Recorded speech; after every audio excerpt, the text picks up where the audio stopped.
Мы работаем над тем, чтобы форум славянских вузов проводился в Славянах.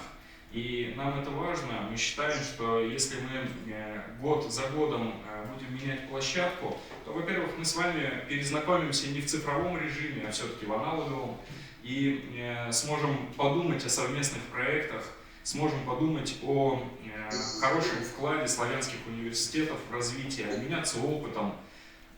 И надеюсь, у нас в этом году это удастся. Если получится, то мы обязательно вышлем приглашение и проведем такой форум на территории КФСУ в солнечном Бишкеке.